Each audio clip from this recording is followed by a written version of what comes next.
Hello, everyone, and welcome back to my channel. I'm so incredibly excited you are here today because we're diving into the heart and soul of social science research. If you are a doctoral student currently staring at a blank page, trying to figure out how on earth you are gonna structure your dissertation, or if you are just someone who is curious about how we actually study human behavior, culture, and complex systems like homeland security or cybersecurity. You are in the right place. Today, we are moving beyond the world of big data and spreadsheets. We are talking about qualitative research. It's not just about asking people questions, it's a rigorous, beautiful, and deeply academic tradition of inquiry. We're going to walk through the video you will ever see on this topic. By the end of this video, you won't just know the definitions, you will know which methodology fits your unique professional identity. So grab a coffee, get your notebook ready, and let's get into it. All right, let's begin at the foundation because if you truly understand this part, everything else in qualitative research will start to make sense.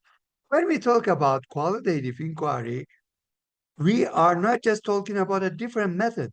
We are talking about completely different way of seeing the world. It's a paradigm shift. In quantitative research, the focus is on numbers, measurable variables, statistical significance, and patterns that can be calculated. As how many, how often, percentage, and those questions absolutely matter. But qualitative research steps into different space. It asks, what does this mean? How do people experience this? Why did this unfold the way it did? Imagine a cyber attack in a homeland security context. A dataset can tell you the time of breach, the volume of compromised records, and the financial loss. But it cannot tell you what leaders were thinking in that moment, how organizational culture influenced response speed, or why certain warning signs were ignored. Numbers can measure the event. Qualitative inquiry helps us understand the human and organizational dynamics behind it. And here is where it becomes deeply personal. In qualitative research, you are the primary instrument. Your professional background, whether in criminal justice, management, cybersecurity, or leadership, is not something you erase. It becomes a lens. It shapes how you interpret meaning, how you ask follow up questions, and how you make sense of complex systems. The goal isn't to pretend you are natural and robotic. The goal is to be reflexive and intentional. We also rely on inductive reasoning. That means we don't begin with a rigid hypothesis we are trying to prove. Instead, we enter the field with curiosity. We gather stories, interviews, observations, documents, and we allow themes to emerge from the data itself. It is flexible.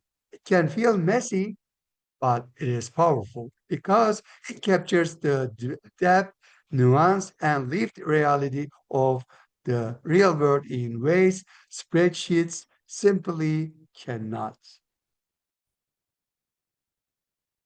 All right. Now that we understand what qualitative research is at a foundational level, let's talk about the major approaches you are most likely to encounter in doctoral work. There are actually dozens of qualitative designs out there, but in most academic settings, we tend to focus on what I like to call the big four. Think of them as four distinct lenses you can choose from, each one helping you see your research problem in a slightly different way.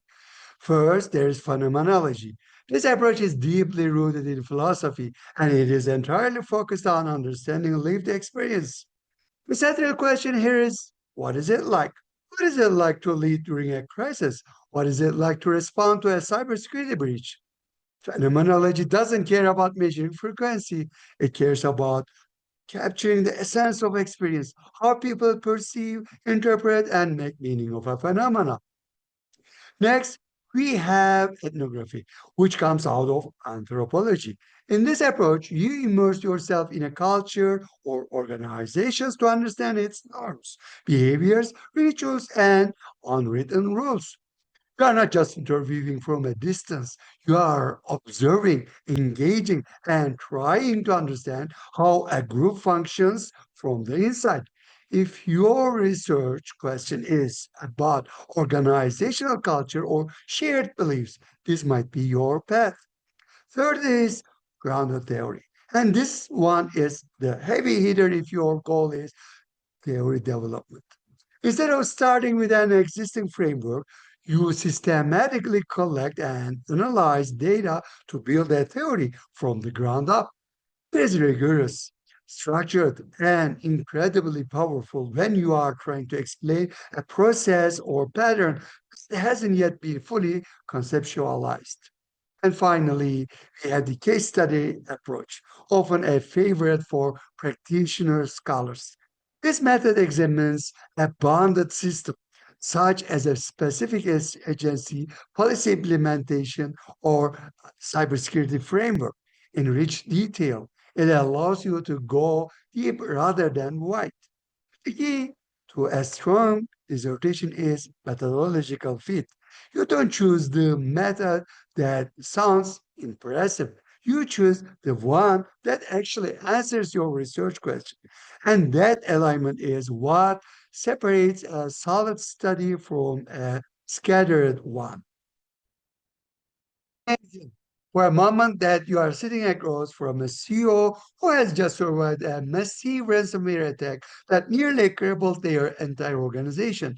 You are not interested in a technical breakdown of firewalls or incident response timelines. You are not looking for a checklist of what went wrong. Instead, you want to understand what it actually felt like to live through that moment. The fear, the pressure, the sleepless nights, the weight of responsibility. That deep dive into the lived experience is what phenomenology is all about. Phenomenology focuses on capturing the essence of an experience, what is universally shared among people who have gone through the same phenomenon. The goal isn't to analyze systems or measure variables. It is to understand how individuals consciously experience a particular event. This is where the idea of the intentionality of consciousness comes in.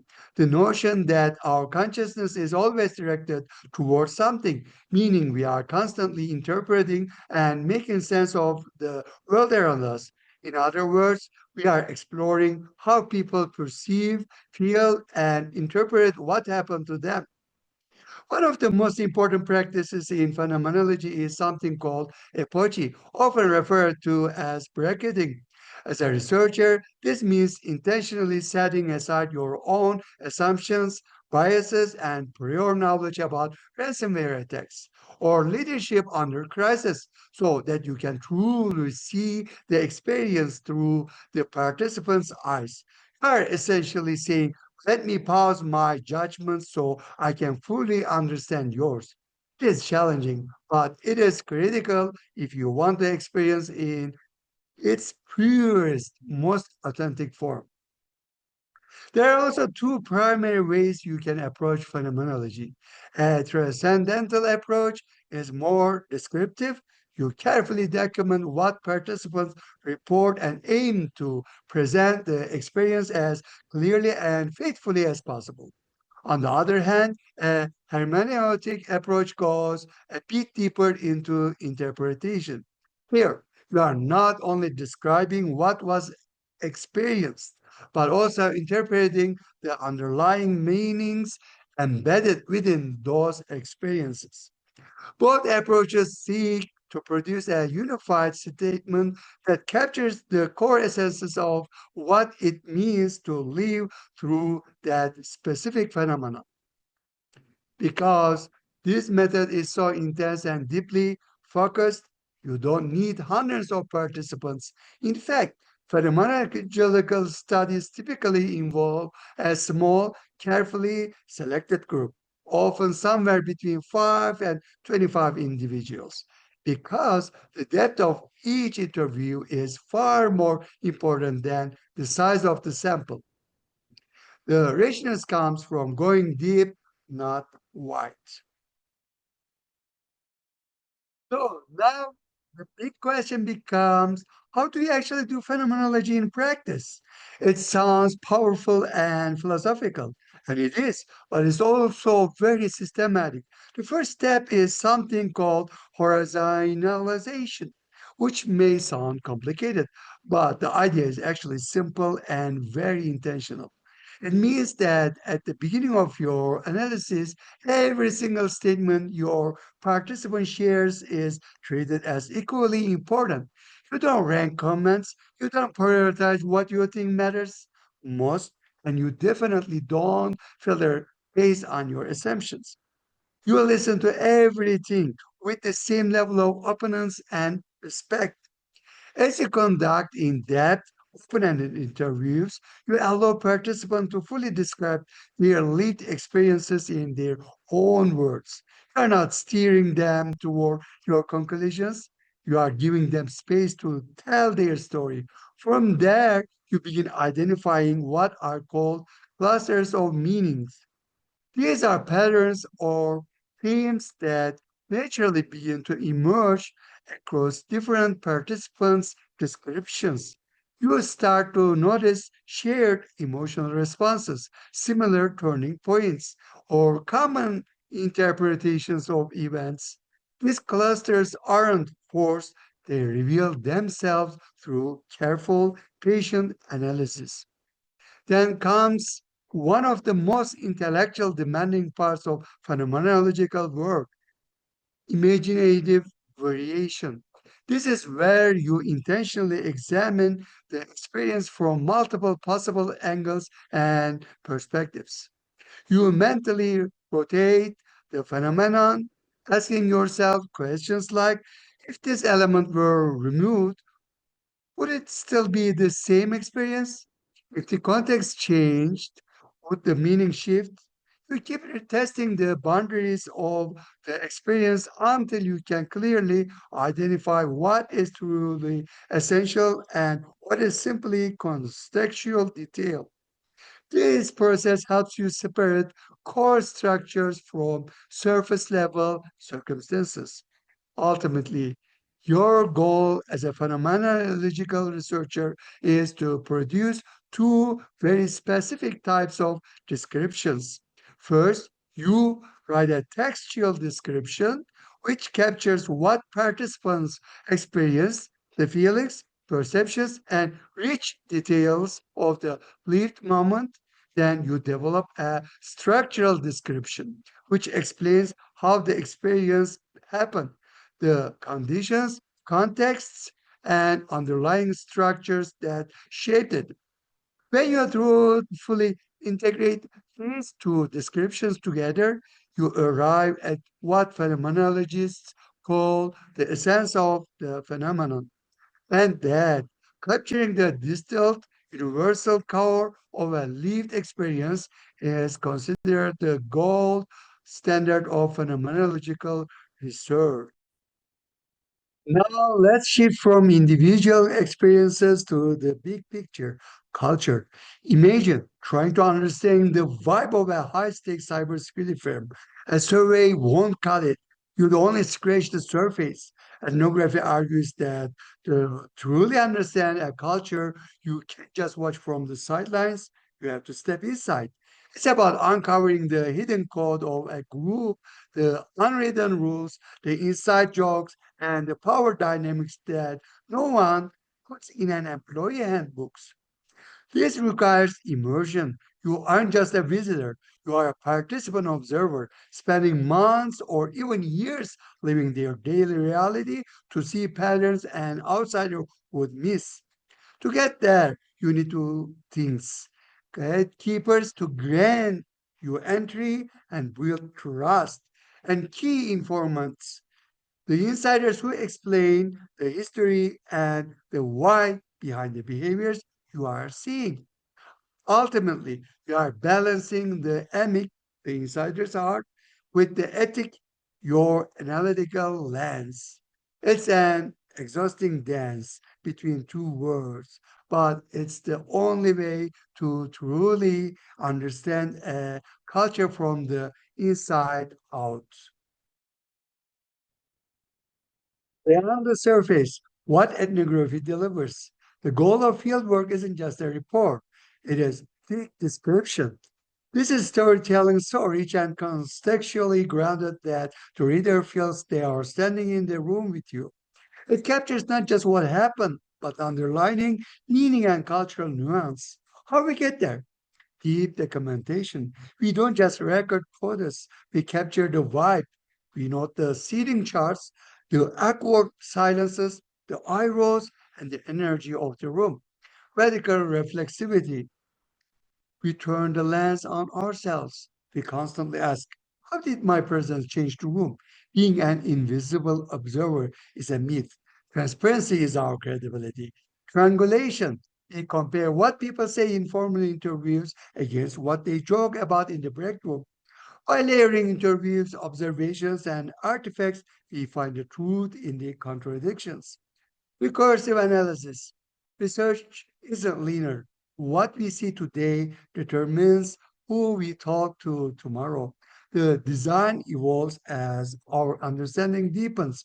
The bottom line, we aren't just listening traits, we are translating the internal logic of a culture so outsiders can truly step into that lived reality. Theory from the bottom up. Next up is the heavyweight champion of qualitative methods, grounded theory. This is what you use when there is no existing theory to explain the process. Maybe you are looking at how public and private agencies collaborate during a national crisis. Instead of testing an old theory, you are gonna ground a brand new one in your data. The engine of this method is the constant comparative method. Every time you get a new piece of data, you compare it to everything you have already collected. You use theoretical sampling, meaning you don't just pick people randomly. You pick the next person based on what your emerging theory needs to know. You keep going until you hit data saturation, that moment where you aren't hearing anything new. It is rigorous. It is systematic way to move from raw data to a high-level theoretical framework. Ethical grounded theory happens in the coding. It starts with open coding, where you break the data into tiny pieces and label them. Then you move to exile coding, where you start putting those pieces back together to see how they relate. Finally, you hit selective coding, where you identify the core category, the one theme that rules them all. Throughout this whole process, you are writing memos. These aren't just notes, they are your internal dialogue about the theory as it grows. You might even draw a conditional matrix to show how big picture things like international policy affect small picture things like individual decision making. It is an iterative back and forth process that doesn't stop until the theory is dense and airtight. When you are done, you haven't just described a problem, you've explained the process behind it.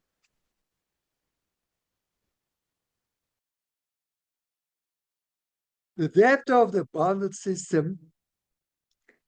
Now, let's talk about the case study. For those of you looking to finish a dissertation in a reasonable time frame, this is often your best friend. A case study is an in-depth exploration of bonded system. The boundary is key. It could be a specific event like a specific breach or a specific program like a new cybersecurity policy in the Department of Energy. We aren't trying to understand all people or all cultures. We're trying to understand the specific case. You use multiple sources of evidence. You don't just do interviews, you look at emails, meeting minutes, news reports, and physical artifacts. Whether it is intrinsic, you just care about this one case, or instrumental, you are using this case to prove a bigger point. The goal is to answer those how and why questions in a real life context. Case study analysis, pattern matching, and logic. In a case study, you aren't just telling a story, you are looking for pattern matching. You compare what you actually found in the data with what the experts predict would happen. You can use explanation building to slowly piece together why the case turned out the way it did, or time series analysis to show how things change from day one of the crisis to day 30. One of the most powerful parts of this method is naturalistic generalization. This means you provide so much detail that the reader can look at your case and say, wow, that applies perfectly to my own organization. You are creating a chronological narrative that serves as a lesson learned for the entire field. It is practical, it is evidence based, and it is incredibly effective for policy development. Minimizing threats to authenticity. Now, I know what some of you are thinking, but isn't qualitative research just subjective? The answer is no, not if you do it right. We don't use validity in the statistical sense, we use authenticity. You ensure this through prolonged engagement. You don't just pop in for 5 minutes. You use triangulation. If the interview says one thing, the documents say another, and your observation says a third. You've got work to do. One of my favorite techniques is negative case analysis. You actively look for data that proves your theory wrong. If you can't find it, your theory is stronger. And don't forget member checking. Take your findings back to the people you studied and ask, did I get this right? If they say yes, you know you have captured the truth of their world. All right, let's bring it all home with the master comparison table. If you are feeling overwhelmed, this is the slide you need to screenshot. Look at the focus. Are you looking for an experience, phenomenology, a culture, ethnography, a process, grounded theory, or a system, case study? Look at the data collection. Do you want to do 10 deep interviews or spend 6 months in the field? Or collect every document you can find. Each tradition requires a different mindset. Phenomenology requires you to be a philosopher. Ethnography requires you to be an explorer. Grounded theory requires you to be a logician.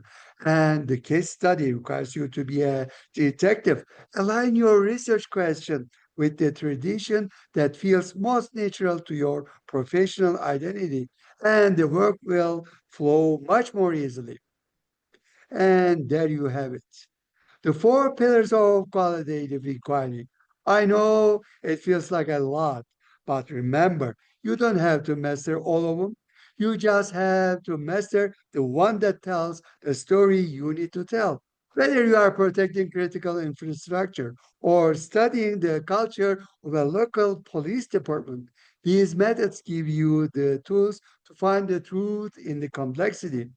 If you found this helpful, please hit that like button and subscribe for more deep dives into the world of doctoral research. And hey, I want to hear from you in the comments. Which of these four traditions is calling your name?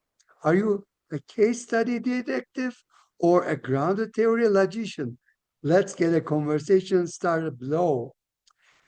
As always, keep researching, keep questioning, and keep striving for that scholar practitioner excellence.